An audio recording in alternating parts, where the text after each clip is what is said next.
Well, Christmas is the time for Christians around the world to celebrate the birth of Christ. And there is a huge prayer garden in Kerrville dedicated to his return. Barry Davis went to check it out in this week's Texas Outdoors.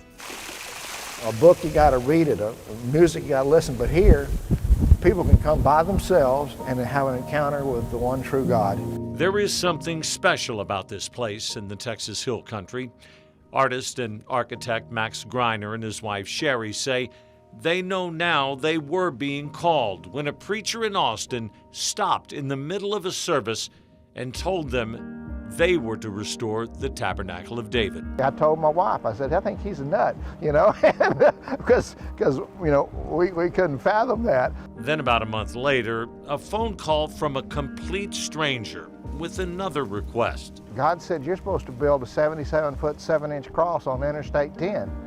And I said, what? And I thought he was a nut. The third time, Greiner says it was God himself. The kind of vision I had, I wasn't sleeping. It's called an open vision. Yeah. See, it's like suddenly a picture is in your mind's eye that's downloaded.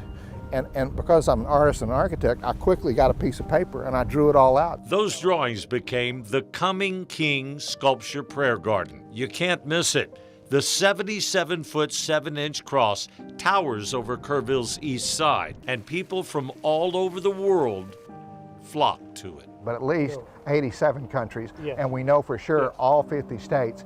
Millions have come here, perhaps to be closer to God or looking for absolution. Right here is where we do water baptisms. Or healing, or maybe just to take in the beauty of Greiner's and others' art. And it is Christ on the white horse returning in glory, Revelation 19:11.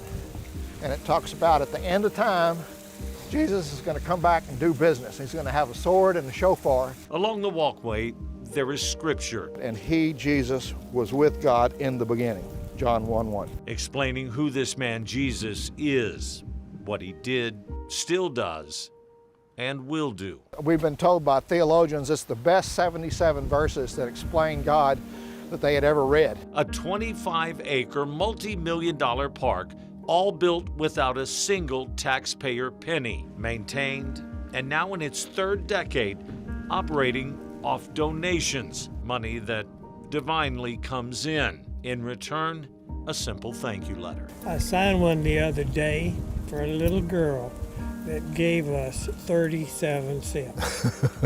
We don't charge anything for anybody, and it's freely we receive, freely we give. And it's happening just by the grace of God. Grace which flows freely here for everyone, like the living water itself. And the cool thing about these gardens is you don't have to go to church to find God. You can come to these gardens and He's here. And because of that, people that won't enter a church, they won't watch a Christian movie or read a Christian book or touch a Bible, they'll come to a free tourist attraction on the side of the road. And what a great backstory.